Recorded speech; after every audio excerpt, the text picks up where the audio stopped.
लौरा, तुम अपना एक बूंद खून दो। लौरा को समझ में नहीं आता कि वो क्या बात कर रहे हैं। तभी वह आगे कहता है, जिससे तुम्हारे पाप की रॉयल्टी प्रूव होगी और वो इनोसेंट है या नहीं ये हमें पता चलेगा, और तुम्हारे खून पर ही निर्भर करेगा कि वो आगे जिंदा रहेगा या मरेगा। लौरा, अपना एक बूंद खून दो जिससे हम ब्रंग की लॉयल्टी को पता कर सकें। और वो अपने हाथ से कुछ मैजिकल चीज थ्रो करता है और इतने में ही ब्रंग खुद को वहां पर टेलीपोर्ट करता है और उसकी मैजिक को वो खुद पर ले लेता है। तभी तुमने अपना वास्तविक रंग दिखा दिया है ब्रंग। जर्नल, तुम मेरे टाइटल से भली बात वाकिफ हो। मेरा काम है अपनी फैमिली को सुरक्षित रखना, और मेरा परिवार राजा की सेवा कई सारी जनरेशन से कर रहा है, और साथ ही साथ मैं सिनारा का बचपन का दोस्त भी हूँ। तो तुम मुझे इस तरीके से बेइज्जत करने की कोशिश मत करो, मेरी बेटी की रूट को टटोलने की कोशिश मत करो, और मैं तुम्हें आगाह कर रहा हूँ कि तुम इन सारी चीजों से अलग हट जाओ।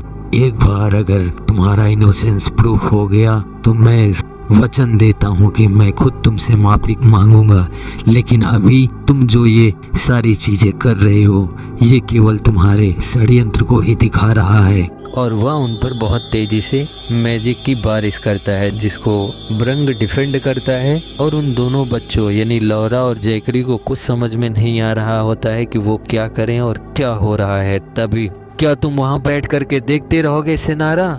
मैंने तुमसे पहले ही कहा था ब्रंग, अगर तुम इस तरीके से कोर्ट में अपनी मनमानी करोगे तो हम कभी भी दोस्त नहीं रहेंगे। तुम अपनी बेटी का खून प्रेजेंट करो। तुम जानते थे ये होने वाला है, लेकिन फिर भी तुमने अपने भाई को यहाँ बुलाया। ब्रंग उन्हें आगे की ओर टेलीपोर्ट कर देता है, जिससे उन्हें कुछ समझ में नहीं आता कि उनके साथ में क्या हो रहा है, लेकिन वो बहुत ही ज़्यादा हैरान होते हैं। और इतने में ही उन्हें रोकने के लिए जनरल शील्ड बनाता है, लेकिन शील्ड किसी काम की नहीं होती है। वो आगे निकल जाते हैं, लेकिन तभी दूसरा जर्नल अपने उंगलियों को इधर उधर घुमाता है और वहाँ से कुछ मैजिकल पावर जनरेट होती है, जो सीधा लौरा के हाथ को कट कर देती है, और वहाँ से एक बूंद खून निकल जाता है, जिसे वो पकड़ने ही वाला होता है कि वहाँ पर ब्रंग पहुँच जाता है। अब यह सारी चीजें बहुत ज्यादा शॉकिंग थी। तभी जनरल उससे कहता है, ब्रंग, तुम्हारा कॉम्बैक्ट लेवल सेलेस्टियल है और तुम हम मोनार्च लेवल के 2 लोगों को रोकने का प्रयास कर रहे हो। क्या तुम भूल चुके हो तुम्हारी शक्ति क्या है? और तभी ब्रंग सिनारा से बात करता है, मैं तुमसे एक बार फिर से पूछ रहा हूँ सिनारा, क्या तुम अपने भाईचारे को यहाँ पर छोड़ रहे हो? राजा के पास कोई सेंटिमेंट नहीं होता। ठीक है फिर। राजा के पास अगर कोई सेंटिमेंट नहीं है तो तुम आने वाले समय में बहुत ही ज़्यादा गिल्टी फील करने वाले हो, और ये बहुत ज़्यादा शर्म की बात होगी कि एक काउंट के हाथ में तुम्हारे मिनिस्टर हार गए। ये कई सदियों तक याद रखा जाएगा। तुम किस बारे में बात कर रहे हो? यही कि 2 मोनार्च लेवल के जर्नल एक सेलेस्टियल लेवल के हाथों हार गए और अपनी सारी डिग्निटी को खुद ही मिट्टी में मिला दिया, जो खुद को एशिया की तलवार और शील्ड कहते हैं। इसके बाद उनकी बेइज्जती पूरी दुनिया में फैलेगी। बेवकूफ। अब इसकी बात सुनकर के जनरल इस पर अटैक करता है, लेकिन तभी आओ देखो वास्तविक सुंदरता किसे कहते हैं। तुम जानते हो कि मैंने बहुत सारे मास्क कलेक्ट किए हैं, और तुम्हें पता ही होगा कि लोग मास्क पहनते हैं, और मालूम है किस लिए पहनते हैं, जिससे वो अपनी बदसूरती को छुपा सकें। लेकिन मैंने इतना मास्क कलेक्ट किया, लेकिन उनमें से एक भी नहीं पहना। और वो जानते हो क्यों? क्योंकि मेरी सुंदरता तुम लोगों के लेवल से बहुत ज़्यादा ऊपर है। और यहाँ ब्रंग के अंदर बहुत ज़्यादा परिवर्तन आता है, जिससे सब लोग हैरान होते हैं। और वो आगे बोलता है, मैं जानता हूँ, मैंने प्यार को जाना नफरत में से, और हमेशा उसे अपने दिल से फॉलो करता हूँ, और यही राज है मेरी सुंदरता का।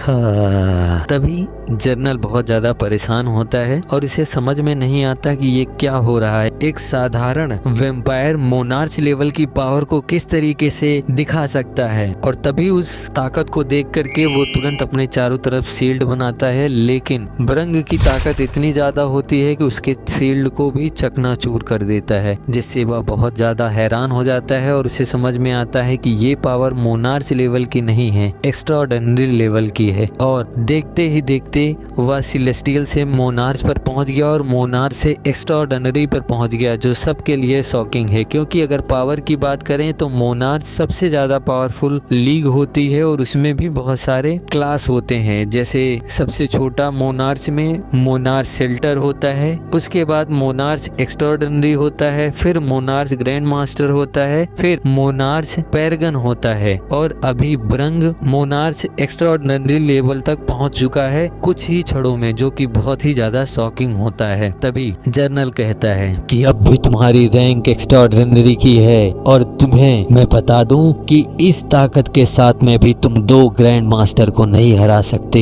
इस बात का हमेशा ध्यान में रखना।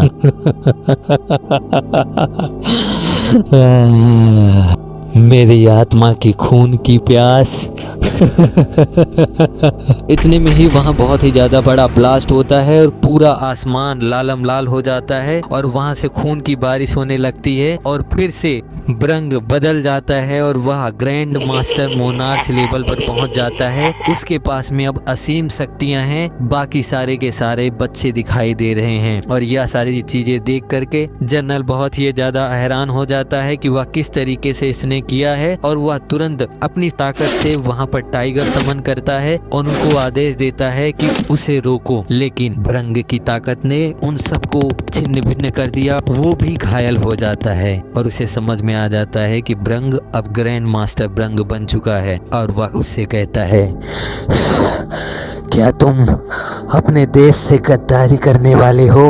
और यह सारी चीजें बहुत ही ज्यादा शॉकिंग होती है। अब ब्रंग सेनारा से बात करता है। सेनारा, मैं जब बच्चा था मैंने तुमसे कहा था कि अगर हमारे और तुम्हारे बीच में लड़ाई होगी तो वो केवल मौत के लिए होगी। तुम्हें पता है कि तुम किस तरीके की बातें कर रहे हो ब्रंग? नया राजा पुराने राजा को हराता है, तभी वह गद्दी का अधिकारी होता है। तो तुम बिल्कुल परेशान मत हो, क्योंकि मैं तुम्हें हराने वाला नहीं हूँ। मेरी बस केवल एक छोटी सी ख्वाहिश है कि मैं तुम्हारे हाथ से मरना चाहता हूँ। तभी सिनारा वहाँ से उठता है और वह अपनी पावर को शो करता है और उससे कहता है, ठीक है तब तुम्हारी जैसी इच्छा, और वह उसे मारने के लिए बढ़ता है।